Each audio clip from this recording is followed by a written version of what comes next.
شروع اللہ کا نام لے کر جو بڑا مہربان نہایت رحم والا ہے۔ ستارے کی قسم جب غائب ہونے لگے کہ تمہارے رفیق یعنی ہمارے نبی نہ رستہ بھولے ہیں نہ بھٹکے ہیں اور نہ یہ خواہش نفس سے کچھ بولتے ہیں۔ یہ قرآن تو ایک وحی ہے جو ان کی طرف بھیجی جاتی ہے، ان کو نہایت قوت والے نے سکھایا یعنی جبرائیل نے جو طاقتور ہیں۔ پھر وہ پوری طرح بیٹھے جبکہ وہ آسمان کے اونچے کنارے پر تھے، پھر وہ قریب ہوئے، پھر مزید نیچے آ گئے تو وہ 2 کمان کے فاصلے پر ہو گئے یا اس سے بھی کم۔ پھر اللہ نے اپنے بندے کی طرف جو حکم بھیجا سو بھیجا۔ جو کچھ انہوں نے دیکھا ان کے دل نے اس کو جھوٹ نہ جانا۔ کیا جو کچھ وہ دیکھتے ہیں تم اس میں ان سے جھگڑتے ہو؟ اور انہوں نے اس کو یعنی جبرائیل کو ایک اور بار بھی اترتے دیکھا ہے سدرۃ المنتہا کے پاس۔ اسی کے پاس ہمیشہ رہنے کی بہشت ہے، جبکہ اس بیری پر چھا رہا تھا جو چھا رہا تھا۔ ان کی آنکھ نہ تو اور طرف مائل ہوئی اور نہ حد سے آگے بڑھی۔ انہوں نے اپنے پروردگار کی قدرت کی بہت ہی بڑی بڑی نشانیاں دیکھی۔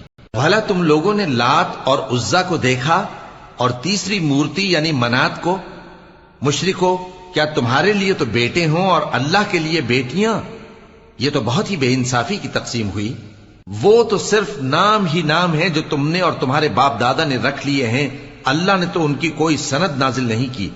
یہ لوگ محض خیال و گمان اور خواہشات نفس کے پیچھے چل رہے ہیں، حالانکہ ان کے پروردگار کی طرف سے ان کے پاس ہدایت آ چکی ہے۔ کیا جس چیز کی انسان آرزو کرتا ہے وہ اسے ضرور ملتی ہے؟ سو آخرت اور دنیا تو اللہ ہی کے ہاتھ میں ہے۔ اور آسمانوں میں بہت سے فرشتے ہیں جن کی سفارش کچھ بھی فائدہ نہیں دیتی مگر اس وقت کہ اللہ جس کے لیے چاہے اجازت بخشے اور سفارش پسند بھی کرے۔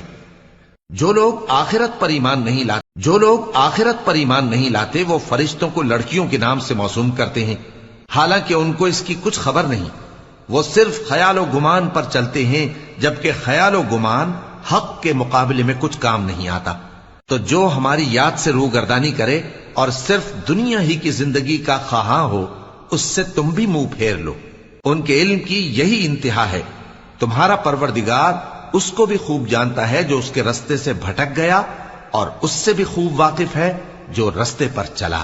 اور جو کچھ آسمانوں میں ہے اور جو کچھ زمین میں ہے سب اللہ ہی کا ہے، اور اس نے خلقت کو اس لیے پیدا کیا ہے کہ جن لوگوں نے برے کام کیے ان کو ان کے اعمال کا بدلہ دے، اور جنہوں نے نیکیاں کی ان کو نیک بدلہ دے۔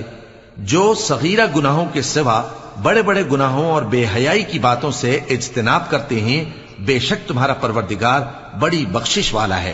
وہ تم کو خوب جانتا ہے۔ جب اس نے تم کو مٹی سے پیدا کیا اور جب تم اپنی ماؤں کے پیٹ میں بچے تھے تو اپنے آپ کو پاک صاف نہ جتاؤ۔ جو پرہیزگار ہے وہ اس سے خوب واقف۔ بھلا تم نے اس شخص کو دیکھا جس نے منہ پھیر لیا اور تھوڑا سا دیا پھر ہاتھ روک لیا؟ کیا اس کے پاس غیب کا علم ہے کہ وہ اسے دیکھ رہا ہے؟ کیا جو باتیں موسیٰ کے صحیفوں میں ہیں ان کی اس کو خبر نہیں پہنچی؟ اور ابراہیم کے صحیفوں کی جنہوں نے حق کے طاعت اور رسالت پورا کیا، وہ یہ کہ کوئی شخص دوسرے کے گناہ کا بوجھ نہیں اٹھائے گا، اور یہ کہ انسان کو وہی ملتا ہے جس کے لیے وہ محنت کرتا ہے، اور یہ کہ اس کی محنت کا جائزہ لیا جائے گا، پھر اس کو اس کا پورا پورا بدلہ دیا جائے گا، اور یہ کہ تمہارے پروردگار ہی کے پاس پہنچنا ہے، اور یہ کہ وہ ہنساتا اور رلاتا ہے، اور یہ کہ وہی مارتا اور جلاتا ہے، اور یہ کہ وہی دونوں جوڑے یعنی نر اور مادہ پیدا کرتا ہے یعنی نطفے سے جو رحم میں ڈالا جاتا ہے، اور یہ کہ قیامت کو دوبارہ اٹھانا اسی کا ذمہ ہے، اور یہ کہ وہی دولت مند بناتا اور وہی مفلس کرتا ہے، اور یہ کہ وہی شیرا نامی تارے کا بھی مالک ہے، اور یہ کہ اسی نے عاد اول کو ہلاک کر ڈالا اور سمود کو بھی، غرض کسی کو باقی نہ چھوڑا، اور ان سے پہلے قوم نوح کو بھی۔ کچھ شک نہیں کہ وہ لوگ بڑے ہی ظالم اور بڑے ہی سرکش تھے، اور اسی نے الٹی ہوئی بستیوں کو دے پٹکا، پھر ان پر جو چیز چھا گئی سو چھا گئی۔ تو اے انسان، تو اپنے پروردگار کی کون کون سی نعمت پر جھگڑے گا؟ یہ پیغمبر بھی پہلے کے خبردار کرنے والوں میں سے ایک خبردار کرنے والے ہیں۔ آنے والی یعنی قیامت قریب آ پہنچی، اس دن کی تکلیفوں کو اللہ کے سوا کوئی دور نہیں کر سکے گا۔